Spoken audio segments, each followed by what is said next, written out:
Now, in a very wide sense of the meaning, they also mean the environment, these flora and fauna. Now, it is very important that we are advised, we are instructed not to harm any living thing as much as we can.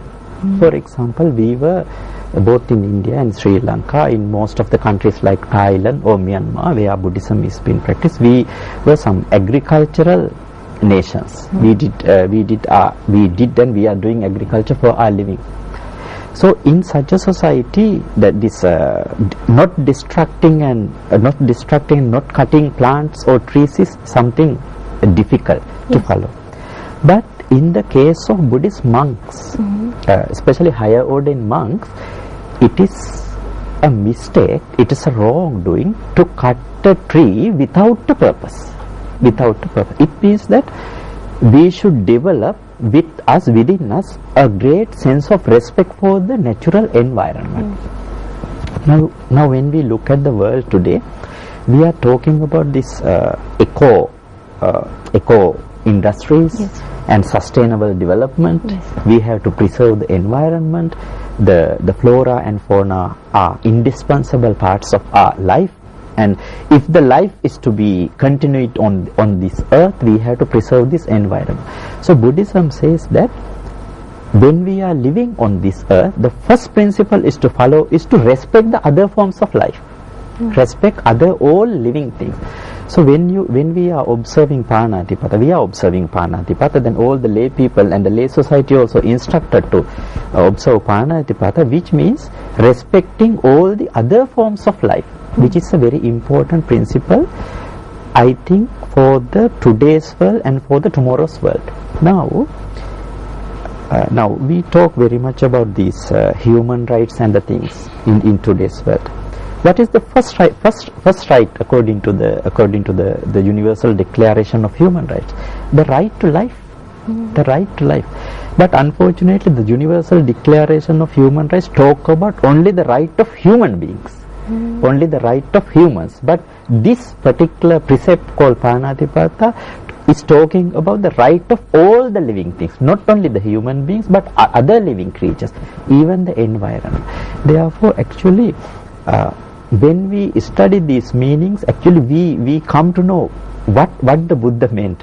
Then we can understand, to see the Buddha's, what the Buddha Dhamma is. One thing that we should spare our time is to learn its deeper meanings. Now, to observe them, then following them, practicing them is very important. I think as a Buddhist, even as a non-Buddhist friend, we should invite them to look at these teachings and study their deeper meanings. They will be very much helpful to understand and for the coexistence of a society, especially like ours. So Aminata, I'd also like your thoughts on, like you were explaining the first precept, to also give us your thoughts on what Professor was also talking about the interpretation of Uchasana Mahasana. Tell me a little bit about your interpretation of that as well. Yeah, actually, now the thinking to live a comfortable life is very much basic in human thought. Now, but we know that if we follow the comforts, we could be misled. We could be misled very easily. That's why Buddhism instructs us to think about the simple way of life. Simple way of life. Now, when we come to from the first precept to the fifth precept, they are very important. Then from the number 6, 7 and 8 are all about the simple way of life. Getting used to lead a simple life. This is a very important thing, and leading a simple life is actually the natural way of life, I think. Now, with all these comforts, we have become quite far from the natural needs of our physicality. Now, actually, the human being is moving being. The body is made for mobilizing. So we are made to work, to walk and work. But when we use these cushions and so much comfortable things, what happens that our body gets a very much different shape, far from the natural makeup. Therefore, I think the wide meaning in all these precepts is to get oneself used to live a simple life as much as possible. I'd also like to put this question forward. With regard, like right now, there's a lot of technology that's involved in our lives, and technology makes things more comfortable. And taking technology into consideration and the Buddhist philosophy, how do these two things coincide? How do they go ahead together? Now, I think the whole problem remains in our thinking. We think that the technology and Buddhism are two separate things. But most of these, the technological discoveries are based on general principles of the world. For example, shall we say that the Buddha says Sabbe Sankhara Anicca, all the things are impermanent, which is one of the basic principles of science. Now we know that there was one philosopher in Greek who said, who put the same philosophy of impermanence in a very much touching way. He said that this Heraclitus, the philosopher called Heraclitus, said that you cannot step into one river twice. Once you step into a river and you come to the banks, and when you step for the first time into the same river, it is not the same river. The river has changed. Yes. Now, Isaac Newton, who is one of the very much celebrated scientists in the world, he says that one apple cannot be put on a scale, and weight cannot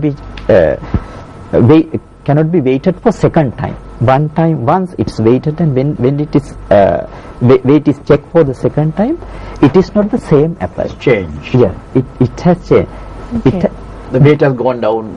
Yeah. After a while. Yeah. When Okay. I explain it to my audience, I say from 1 second the apple has become old. I see. Yeah, from 1 second. And actually the Western philosophy and Western science, mostly they pay attention to this outer world, physical world, but Buddhism to the inner world. So to put the Buddha's words in understandable way, the Buddha says that one person cannot be met twice. The same person can't step twice in the same river. The river has changed and the man has himself changed. Yes. Earlier Heraclitus said, no one can step twice in the same river because the river has changed by that time. Yes. But Buddha has gone further and said, the same man is the one who is stepping, not the same man. Even the man has changed by that time. Everything is impermanent. Impermanent. That's what Yeah, this is one of the basic principles in modern science. So there are no contradiction as such. Science, technology is just a tool. Yes. It's not the end in itself. It's a tool which can be used for better purposes.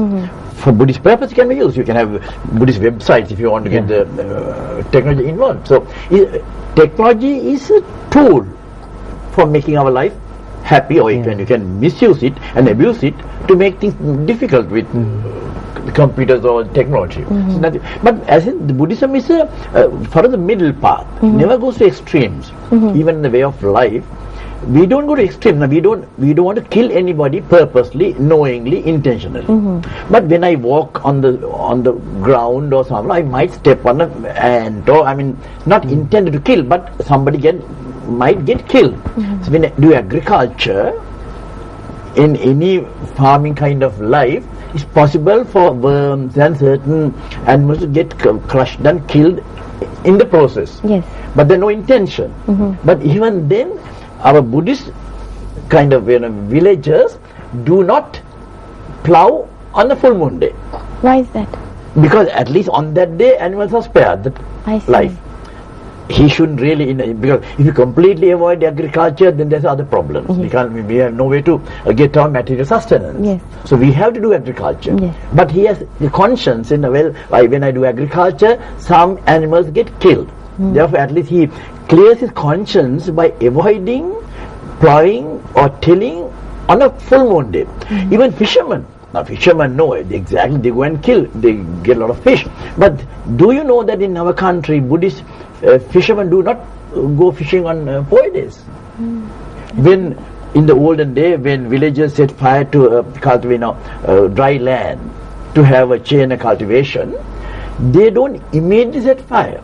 Before setting fire, the farmer goes round that area 3 times shouting, so that the shout is heard by the animals that there's a man around. Yes. So they run away to save themselves. So he sets fire to a place which is of lesser animals now. Of course, the small ones, the animals, ants can't do anything about it. They'll get killed anyway. But the ones who can save themselves, like rabbits or other fellows who can run away, will save it. So the intention not to kill, but for practical purposes. So we don't go to that extreme, like the Jain, for example. So they walk by sweeping, get all the animals away so that I won't kill. No, we don't go to that. So we have the middle path. That's the nice thing about Buddhism. We follow the middle path. Professor, how applicable is the middle path in today's context when there's so many outside influences and there's so much of a focus laid on material things, and your success rate is also weighed by how many cars you own, how big your house is? So in that context, how appropriate I think is it's a that? very practical kind of method. The middle path, it's nothing difficult. So you just avoid extremes on any matter. In the modern world, it's more meaningful. To avoid extremes, you don't go to any extreme. Just do it in the middle way. See, if you want to say, if you need a car to travel. Nowadays, you can't be walking all the ways. If I had to go to the campus, I need a car. Traveling by bus is almost impossible now. So I need a car. But do I need a car which is worth 140 million, 15 million dollars or whatever? No. I need a car good enough to take me from Nugeguri to the campus. So I'm sure now with modern the price of cars, I think I can do that with 1 million. I think a fairly reasonable car. Say 1 million. But how many cars are imported to this country which goes beyond 10 million, 15 million? Why? Why do that extreme? Just a waste of money, not a waste of money. You think you're trying to show off to others. Well, I'm somebody who can afford to do this kind of That's misunderstanding. You see, so therefore, if you can just be reasonable, you need a car. You can't start walking. I mean, don't go to the other extreme and say, well, I'm going to walk in the morning from Nugeguri to, I get knocked down by some other car if you do that. So I don't go to that extreme. Yes. But, see, food. There are all kinds of places that sell food nowadays. Yes. And they advertise to make little children go for those things. Now, we need food. You can't be without food. But don't have to go to extremes and eat all the junk that is being advertised by all these people. So I think a middle path is a very reasonable kind of path which makes your life physically and mentally healthy. I see. With that, we have to go in for a short commercial break once again. Just to remind you, we have a very interesting documentary lined up for you straight after GMSL on a very special gentleman called Bipal, and also from 5 p.m. onwards you can join us at Vesakalape. When we come back, we will continue our discussion on the Buddhist way of life. See you on the other side.